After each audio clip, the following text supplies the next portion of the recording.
Hey guys, Duel Audette here, and today I'm bringing you you can master Solo Stories, Underground Data Courier, Gigantic Spark, Part 2. There's a Gigantic Spark. This is a Gigantic Spark part.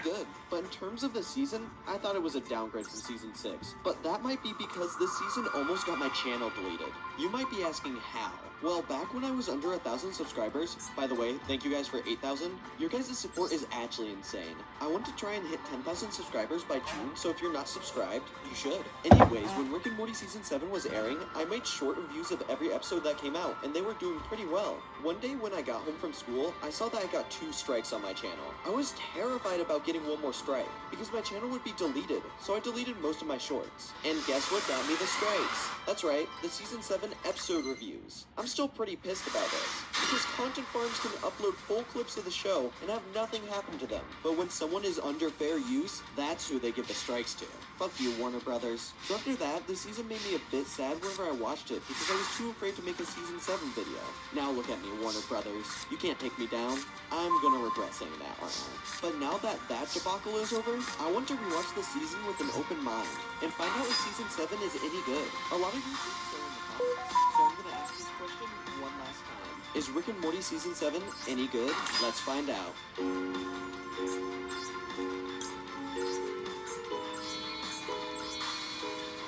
Episode 1 is how Poopy got his poop back. Oh no.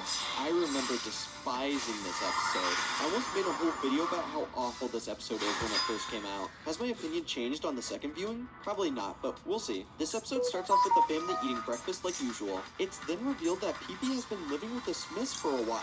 Since his wife left him, he got fired and is now an alcoholic. If you don't remember who PB is, it's Mr. Poopy Butthole. I just don't want to say that name 50 times. The family goes to Rick to try and get him to have an intervention with PB about his alcoholism.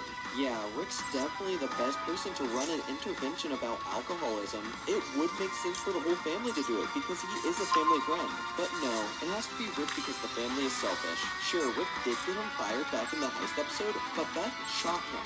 So if anyone should do it, it's her. I mean, she's also an alcoholic, so maybe no one in the family should do it. Okay, let's talk about the new voice actors. Ian Cardone now voices Rick and Harry Belden now voices Morty.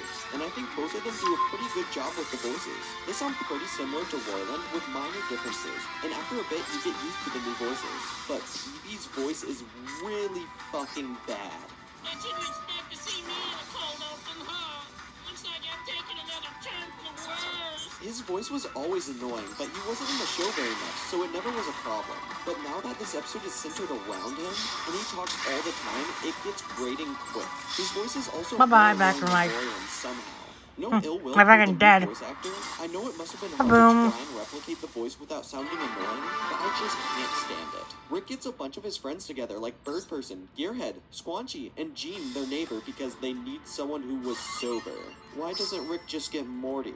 And why Gene? He's not interesting or funny.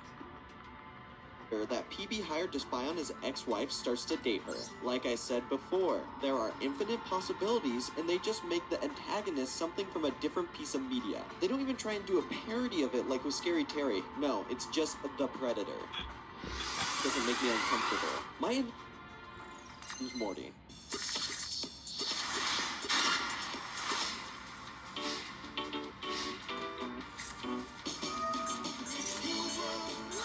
Be there, even when you can't be. Money received directly into your bank account. When it counts. Zara.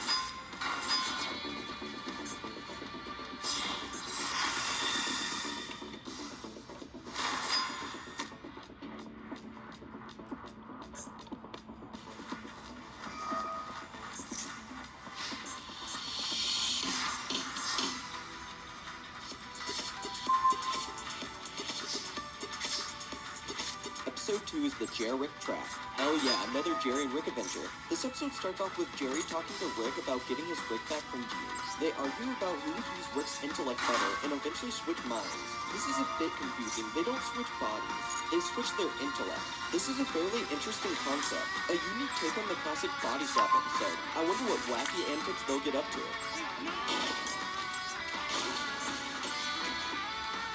Yeah, that's right. They end up killing themselves almost immediately. Such a hilarious cold open. I love how Jerry can't handle the immense amount of knowledge, so he just finds a den and ends it. Pretty dark but hilarious. The garage puts them back together, but since their minds were swapped, it had no idea what brain parts to put where. Jerry and Rick's brains are all mixed up, so both of them are both Jerry and Rick. Now this is a fantastic concept, especially since it's Rick and Jerry. They have the most interesting dynamic in the show, and both have positive opinions of the other that they won't admit. At first they are pissed at each other. They go to get Morty from Chuxley, a mob boss. Chuxley being pissed at the new hire because he took Morty hostage not knowing who Rick is was really funny. I also like Morty taking advantage of the situation and asking for a milkshake. I love that interaction, it just cracks me up. Rick and Jerry go and get Morty, but Chuxley throws some balls and attacks them. Rick and Jerry both realize they love their family, so they start to work together to take down the mobsters. They're having fun killing mobsters together. The song We Are Going to Be Friends by the White Stripes is playing during the sequence, and it's a pretty great song. Back at the garage, Rick and Jerry work together to get back to normal. This scene is amazing. It's just them having fun together. And I love when Rick says that when they get back to normal, the person in his body will probably yell at the person in Jerry's body, and that he's sorry. And then Jerry says that Rick is the closest thing he has to a friend. This episode has a lot of great character moments between these two, and I love it.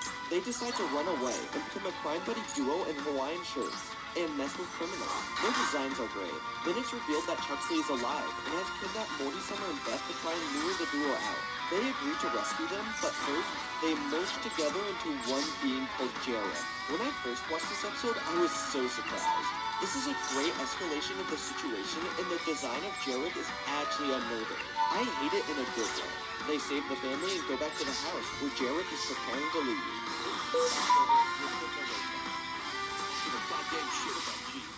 You're right, Gene. I don't. You're boring and I hate you. Yeah, I know I'm beefing with a fictional character, but I don't care. I had to kick his boring ass. Jarek accidentally steps on the rape, causing Rick and Jerry to gain consciousness. I'm assuming because of the pain, and reveal that they're in hell, and want to be put back to normal. Then we get the final scene of Jerry and Rick arguing over breakfast, while We Are Gonna Be Friends starts to play again. This is a pretty great episode. It was fun all the way through, and it's very unpredictable. Like, who predicted when they first watched this episode that Jerry and Rick were going to combine bodies? I love body horror, so this shit is right up my alley. It's genuinely terrifying that both Rick and Jerry are conscious in Jerry. This episode is really funny. Jerry and Rick getting along is always great to see, and I'm glad that they admitted they actually like each other. It's a great progression from the last Jerry and Rick adventure, where Jerry says him and Rick are now friends. Now we know Rick secretly also considers Jerry as a friend, which is fantastic, and all-around enjoyable episode. In terms of the ranking, this episode is going in the 25th spot, below Big Trouble in Little Sanchez, but above Rick Dancing the Stone. If you are enjoying the video, please consider liking and subscribing. What's your opinion on Season 7? If you want to see my videos a day early, you can become a channel member today. Last thing, if you want to go follow my letterbox, the link is in the description. Okay, self-promotion over, back to the video.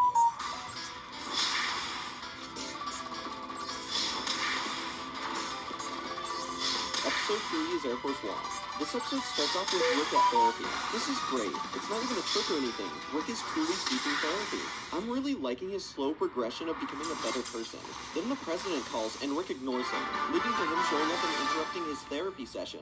The president and Dr. Wong flirt and Rick goes off with the president. Rick says that he can't date her, but the president doesn't care. A bit later, the president calls Rick again because the whole state of Virginia is acting weird. All of the residents seem to be doing amazing, and there is a culty vibe about them.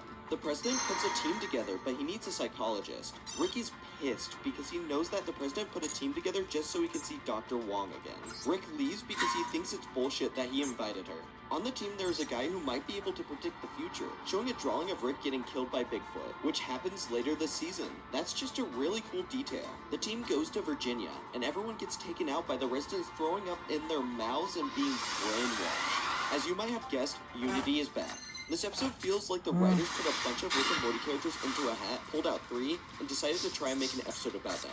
And somehow they pull it off. Rick comes to the rescue and they get out of Virginia. They put a dome around Virginia, cutting off Unity. Rick and her talk, and she tells him that the only reason she took over Virginia was because Rick was ignoring her calls. She was worried about him because she heard that he's looking for Rick Prime again. I love this. At first it felt a bit cheap to bring Unity back. It felt like the creators brought her back for fan service. But after she explains why she she's back, I love that she is. She still cares for Rick and wants to know if he's alright. She knows what happened the last time he went searching for Rick Prime. And this is where the episode's main theme comes in. Rick is not willing to trust most people. He trusts Morty and Bird Person, but that's really it. This episode is challenging him. He's changing for the better, but he still has things to work on. The president taking over America wouldn't have happened if Rick just let Unity explain herself in Virginia, but he didn't trust her. Since Unity can't control the people in Virginia, she can't release her control. Rick says that he will deal with it himself, and Unity leaves. But then Rick leaves because he can't deal with Dr. Wong and the president's relationship. Once again, he doesn't trust them, and he's being very selfish. But I do see why he's mad about this one. Then Dr. Wong leaves the president because he's acting like a baby. Earlier in the episode, we are shown a news report that explains people's frustrations with the president. There's been so many problems while he's been in presidency. Some not his fault, like the dinosaurs, and some his fault, like the mutant turkeys and the lightsaber being dropped vertically. I love that they bring this up. It makes sense for people to start to hate him after everything that has happened. I wonder if they are going to do something with this next season. Maybe Rick has to help him get re-elected. Anyways, the president connects himself to the hive mind of Virginia and becomes the new host. My god, I hate the throw-up. Unity's was fine because it was unrealistic, but this is just gross. The president starts to take over America, brainwashing everyone, so we can get a higher approval rating. I can make a very obvious joke, but I'm just not going to. I don't want to piss off anyone. Rick and Dr. Wong go to Unity for help. Dr. Wong says Rick was in the wrong by being hostile, and that he brought her with him so he can show Unity that he's changing. This is another great aspect of the episode. Rick has too much pride to admit that he's changed, so he makes someone else do it. Unity agrees to help take back over the Earth, and she does. Then she has to release everyone in America, which causes her a great amount of pain. Rick tries to help, but she just tells him to leave. The episode ends with the president and Rick drinking together, which is a fun ending. When I first watched this episode, I thought it was fine. I thought the characters they chose to center around were a weird pairing, and it felt disjointed, but I feel the opposite now. I love how they work together to show Rick's trust issues. They bring Unity back in a pretty interesting way, and add to the hive mind concept well. Unity has some Gromflemines on her ship, who are the aliens from M. Night Shyamalan Aliens, which is pretty cool. Rick slowly changing is cool, and I like how it's displayed in this episode. I especially like the scene where Summer comes into the garage to ask if he's okay, since she saw that Unity was back, and he yells at her, but then he says sorry. It's a little moment, but I like it. The president being so desperate to win over the American people, and also win over Dr. Wong is pretty funny. I'm liking Dr. Wong more the more episodes she's in. She's a great foil to Rick. One thing I've noticed is that this season has started off with very little Morty. 3 episodes with just Rick adventures feels a bit strange. It does make sense to focus on Rick more due to what will happen in episode 5. I have nothing else to say. It was a pretty decent episode. In terms of the ranking, this episode is going in the 35th spot, below Lawnmower Dog, but above More Dinner Rick Andre. With most clubs open 24 hours, Planet Fitness is ready for you anytime the motivation is. Save $28 or more when you join for just $1 down, $15 a month. Cancel anytime. You're in? Deal ends February 27th.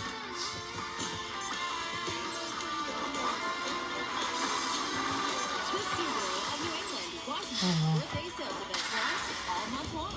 Feel the freedom of the trust. This episode is going in the 35th spot, below Lawnmower Dog, but above More Dinner Rick Andre.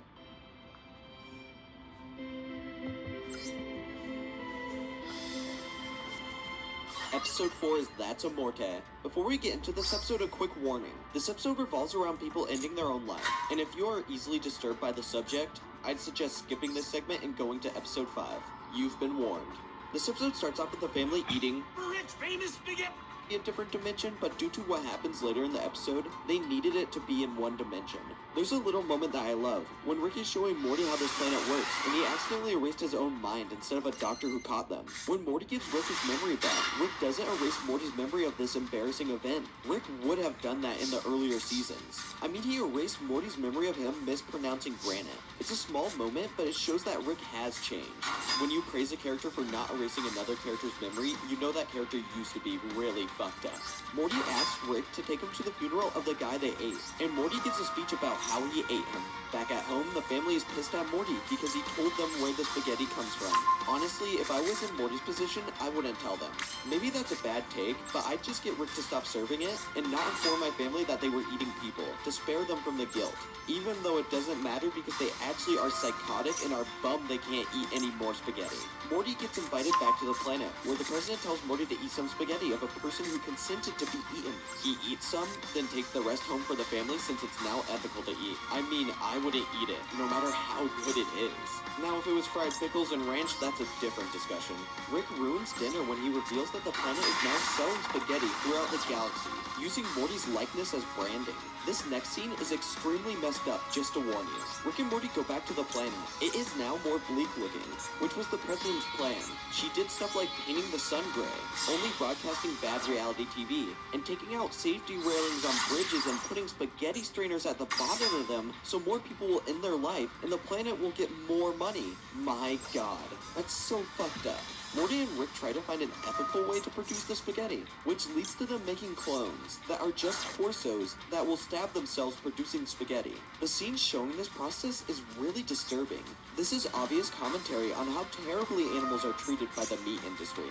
Everything seems to be going great until protesters come in saying this spaghetti isn't as good and blow up the factory.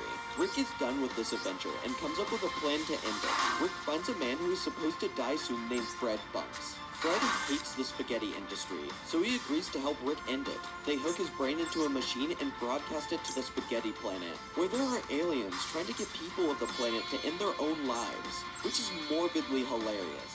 Rick injects Fred with something that will kill him. Before dying, Fred's life flashes before his eyes, which everyone on the planet can see. It shows the highs and lows of his life, and when it's done, no one wants to eat the spaghetti anymore. So this is the classic Rick and Morty sad montage of a person's life that we've all come to love.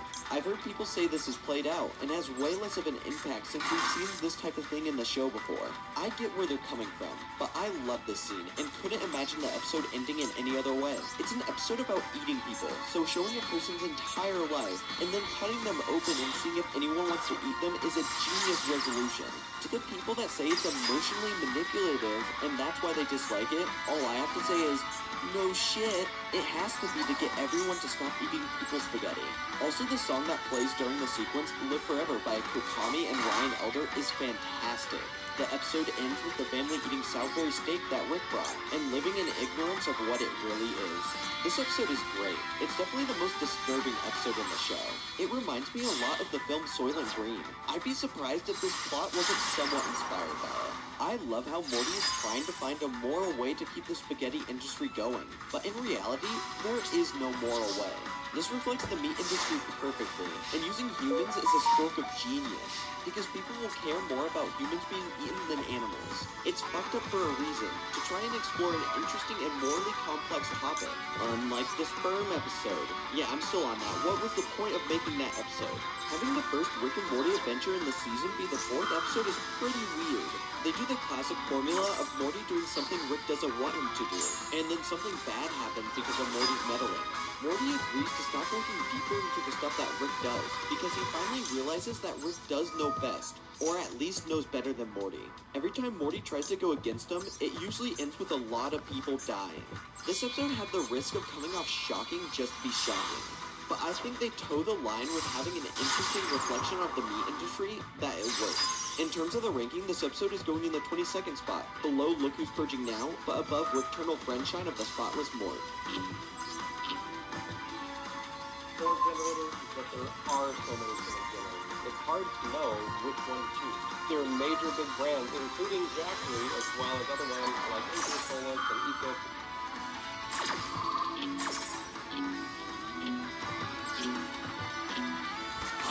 Episode 5 is Unmort Rickon. This is going to be a long segment. This episode starts off with Rick and Morty coming back from an adventure and Morty complaining like usual. It seems pretty normal until Morty is in his room making something. He goes to Rick, who is a drunken mess, and puts on an eye patch. You would not believe the amount of hype I had watching this for the first time. I was not expecting them to bring evil Morty back so soon. The first part of that line I'll say a lot during this segment. We are shown evil Morty's backstory. One day he got fed up with his Rick, enslaved him using tech. Then it recaps close encounters of the Rick kind and the Ricklantics mix-up from his perspective. Was this really necessary? No. It doesn't add much to his character. We could already assume he got sick and tired of his Rick and went AWOL. But the fanboy in me is saying, I don't give a fuck. This is awesome. The song they use during the scene is amazing. Oh yeah, Rick and Morty scenes having Rick and Morty season was respected by Rick and Prodigy No matter playing in the what the series background. does right or Yeah, wrong, this is they playing in the background always right here. hit it out of the park with the music. My god, it's always so fucking great. My favorite part in this montage is the recontextualization of the line in Close Encounters of the Rick Kind, where evil Rick tells the Mortys to kill him.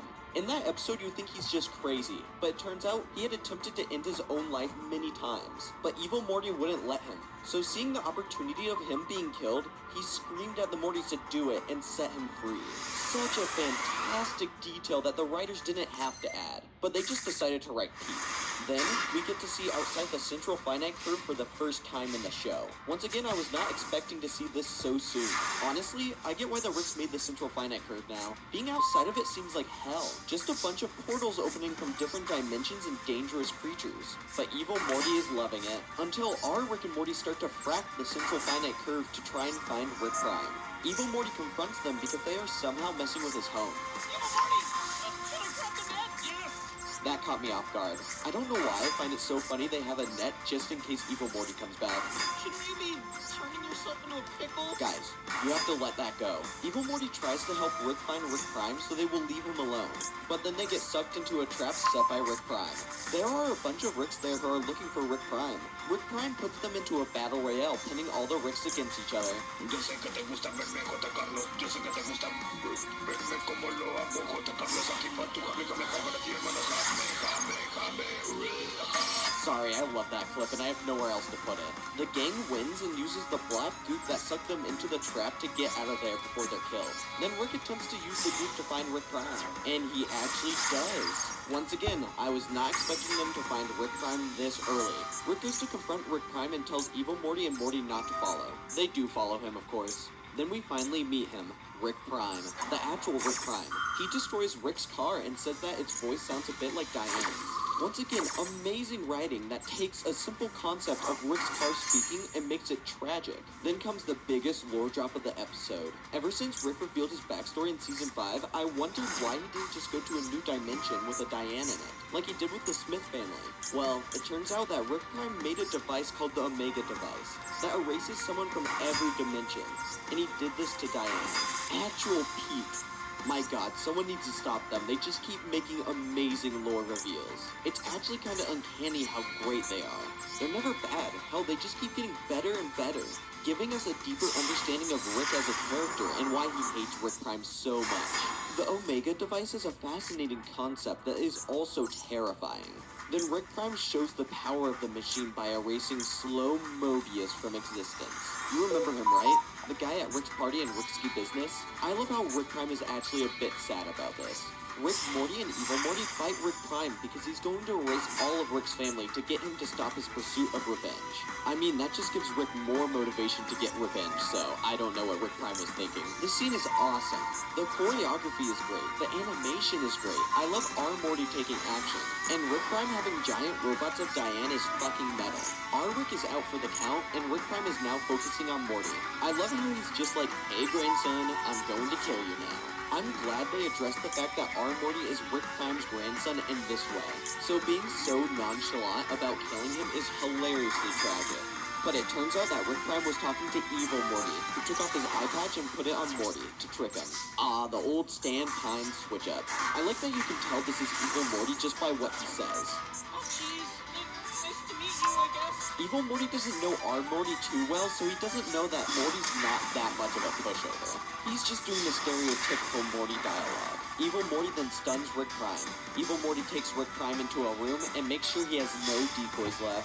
I love how Rick Prime is jokey during this, but the more decoys Evil Morty disconnects, the more desperate he starts to sound and act. Even offering to team up with him, which as we know from last season premiere's post-credit scene, Rick Prime doesn't like to team up, so we know he's desperate. Evil Morty revives our Rick and leaves the two Ricks alone. Rick goes up to Rick Prime and punches him to death. The shock when I first watched this was massive. Like, Rick Prime is the big overarching villain of the series, and he's just gone.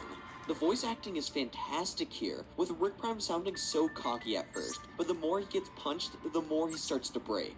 What's your life without me? But eventually, you did. You lived in my house. Gosh, what a great scene. It's so great because it's taken completely seriously. Rick doesn't go like, well, that just happened, and references something. No, he just beats the absolute shit out of Rick Prime with an intense fury. Rick leaves the room and talks with Evil Morty, who reveals he took the schematics of the Omega device and threatens that if they ever come after him, he will use them. He also says our Rick is different and he could use him eventually. Then Look I'm Down from the Bridge by Maisie Starr starts to play as Rick looks lifeless. Morty hugs him and they go home, where Rick just kind of looks at his family with no emotion. I love this scene so much. This mirrors Morty's experience in Rick Potion number 9, obviously with the song, but also just like Morty in that scene, Rick has no idea what to do now. Rick just killed the man he's been hunting for most of his life. Now what is his purpose? So yeah, I love this episode. The writers played all their cards, and it still has me wondering, what now? Rick Prime is dead, Evil Morty is out of the picture for now, and Rick has no more motivation. This is very subversive, but it's not like the subversion in last season with the rift being sealed up.